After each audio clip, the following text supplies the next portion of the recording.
It's finally official. The cast of Albus Dumbledore in the new Harry Potter series has been confirmed. But that's not the only headline that has been circulating in the past few days. James Gunn, for example, had plenty of updates to announce about the DCU's movies and series. And there's also some changes regarding James Bond. Learn about this and much more now in the KinoCheck news. The future of the DCU has plenty to be excited about.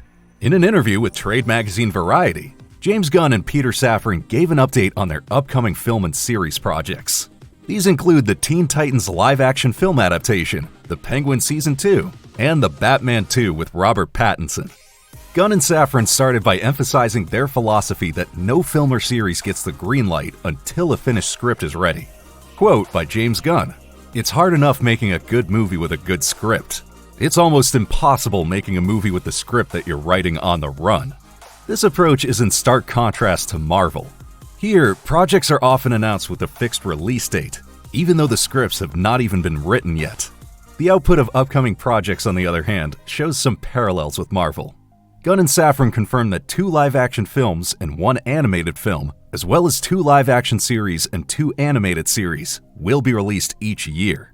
The focus will be on The Brave and the Bold, which will introduce Batman to the main DCU. However, Robert Pattinson is not expected to take on the lead role, as his version of The Dark Knight is set in a different timeline.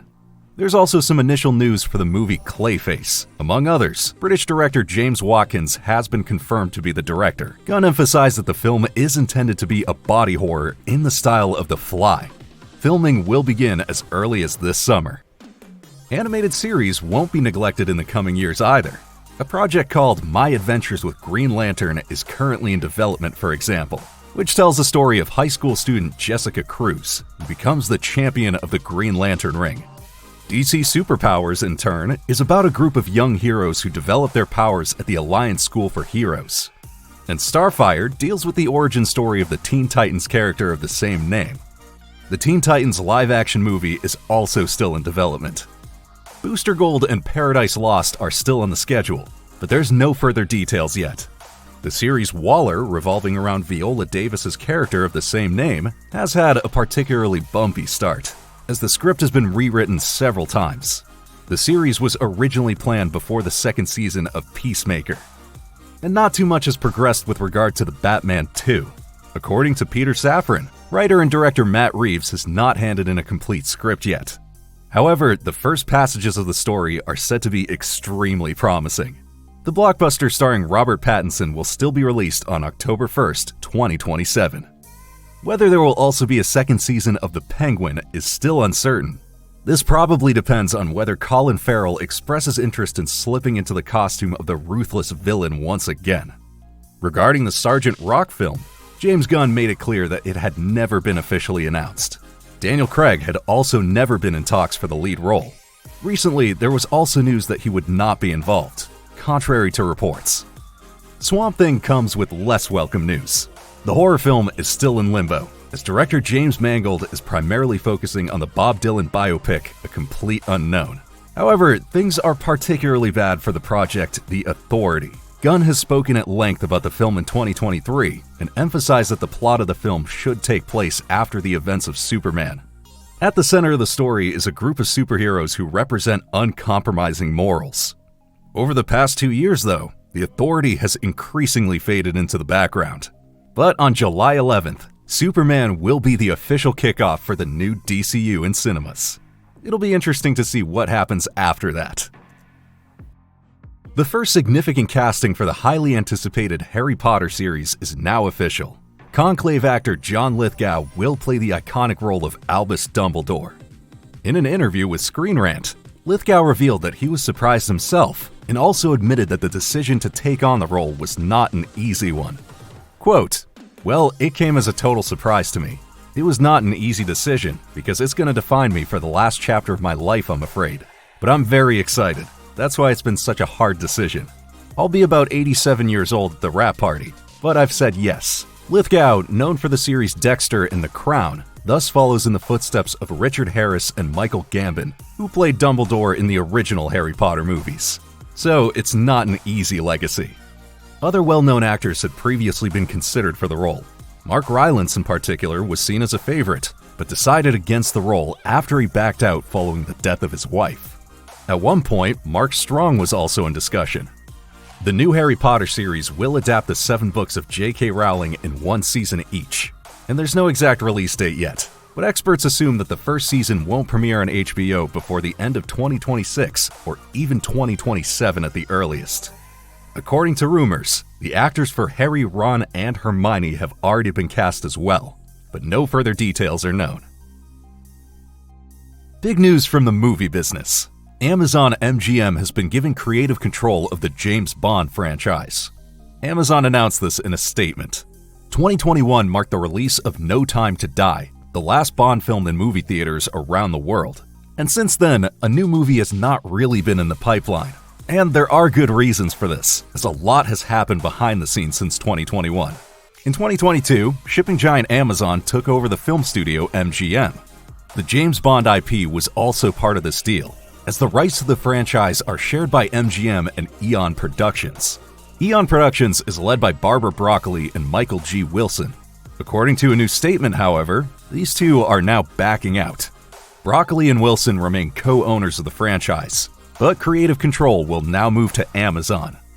The Broccoli family has always been closely associated with the Bond series, and the consequences of their decision to step back from the creative responsibility are not entirely clear yet. It's possible that the development of a new Bond film and the casting of a new actor will progress more quickly. Amazon's creative control may also mean that new projects in the Bond universe are now being pursued.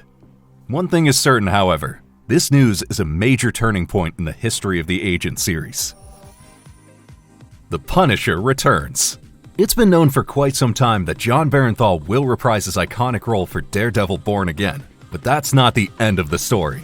According to a report by trade magazine Entertainment Weekly, the character will also get his own Marvel special. For many fans, The Punisher is one of the best Marvel series. Jon Bernthal first took on the role of Frank Castle for the 2nd season of Daredevil, and due to his popularity, the character was given a spin-off spanning 2 seasons. Now the story of The Punisher is finally being continued. But what exactly does the term Marvel Special even mean? Entertainment Weekly reports that the Punisher Special is similar in nature to the Guardians of the Galaxy Holiday Special or Werewolf by Night. Both productions are special versions and a kind of short film with a running time of just under an hour. And this is probably also the approach that the Punisher Special will take. Head of Marvel Television Brad Winderbaum describes the story as exciting and having all the emotion you want out of a Frank Castle story. The special will be directed by Reinaldo Marcus Green, who previously teamed up with Jon Bernthal for the HBO series We Own This City. Green will also co-write the screenplay with Bernthal. Winderbaum recently announced that Disney was also considering return of the Defenders. So we can hope for projects with Jessica Jones, Luke Cage, and Iron Fist. But first, Marvel fans may want to keep in mind the date of March 4th, since that's when the long-awaited Daredevil sequel Born Again premieres. This reunion should get the fans' hearts leaping for joy. After Jensen Ackles was able to establish himself as Soldier Boy in the universe of The Boys, 2 more supernatural stars are now joining the cast of the 5th season. The talk is of Jared Padalecki and Misha Collins. Padalecki himself confirmed that he would be part of The Boys last year, but the final confirmation has now been provided by an Instagram video, which has been met with pure excitement by fans. In it, we first see Jensen Ackles addressing his former series brother directly. Quote, "We got work to do." Padalecki reacts with approval, but then comes the big surprise. Misha Collins is also part of the action. It's still unknown which characters the two will play. The Boys series creator Eric Kripke announced last year that the series would end after the 5th season. At the same time, however, he's looking forward to bringing the story of the superheroes to a bloody, epic, and wet conclusion. So it sounds like they want to go one better towards the end. It's not exactly clear when exactly the grand finale of the successful series will have its premiere. As things stand, filming will continue until this summer. A release of The Boys Season 5 in 2026 is therefore very likely. Production of the Masters of the Universe live-action film adaptation is making progress. Now that the most important roles have been cast, Amazon MGM Studios has released the first image via its social media channels. Eternia is in good hands. This is how the studio announces the first official image. It shows the muscular upper body of the protagonist Prince Adam, played by Nicholas Galitzine. The main focus is on his massive sword, which turns him into He-Man. The live-action adaptation of Masters of the Universe tells the story of how the young Prince Adam first lands on Earth.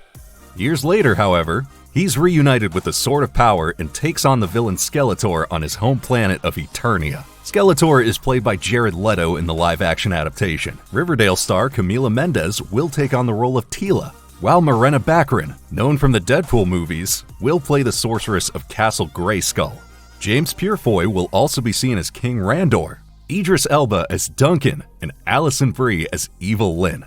The film will be directed by Bumblebee director Travis Knight, and it'll take more than a year before He-Man wields his sword again, since the theatrical release of Masters of the Universe has been scheduled for June 5th, 2026.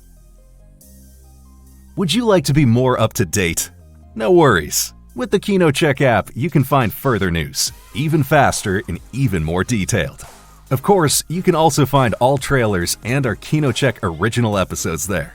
This week, for example, we have a big preview of all the upcoming Best Monster and Alien movies. But now we want to hear from you. What do you think of the latest news? Do you believe in a positive future for the DCU? And what would be your personal dream cast for the next James Bond? We're looking forward to your comments.